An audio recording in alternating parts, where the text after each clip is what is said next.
everyone, my name is Hope and today we're going to talk about something very important in a human body, hormones and neurotransmitters. Have you ever wondered why you feel sad, happy, stressed, or sometimes sleepy? Well, these are controlled by chemical messenger in our body. Now, let's start with hormones. What is hormones? Hormones are chemical messenger produced by the endocrine glands. They travel through the bloodstream to different parts of the body and help regulate processes like growth, metabolism, mood, and reproduction. Here are the following examples of hormones. The first one is insulin, estrogen and testosterone, and lastly, the cortisol. What is insulin?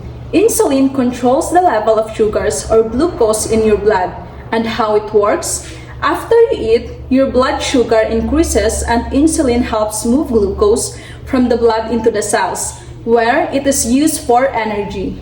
And take note that if insulin is low or not working properly, it can lead to diabetes mellitus. Next is estrogen. Estrogen is the main female hormone responsible for development of female characteristics like breast development and wider hips. And lastly, regulation of the menstrual cycle.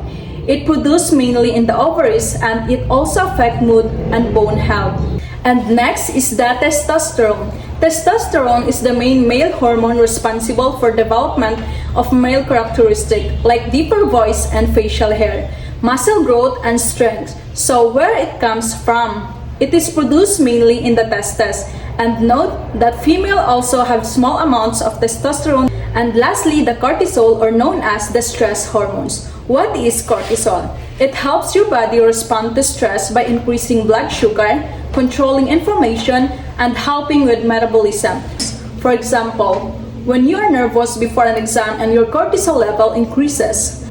An important note is that too much cortisol for a long time can be harmful or can cause stress-related problems. In summary, insulin regulates blood sugar, estrogen and testosterone controls reproductive functions, and cortisol is known as stress hormones. And now, let's proceed to what is neurotransmitter.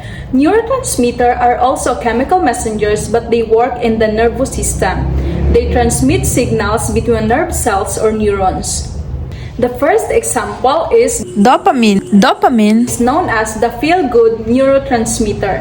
Its function is controls pleasure and rewards, helps with motivation, and affects movements. For example, when you achieve something like passing an exam, dopamine is released and making you feel happy and satisfied. Low dopamine is linked to Parkinson's disease. Next is serotonin.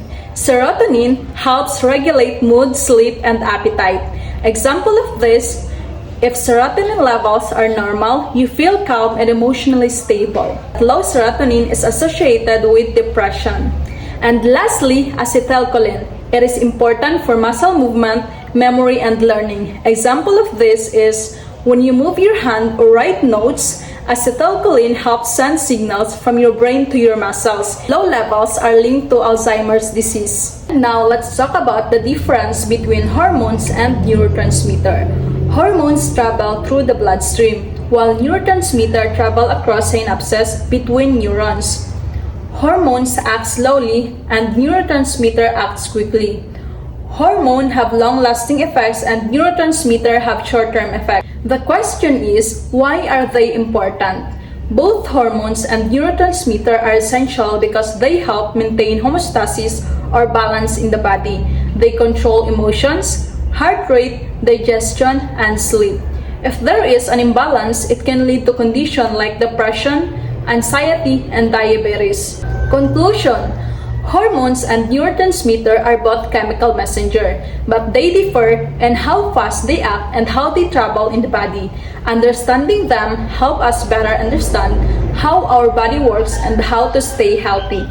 And that's all, guys. Thank you!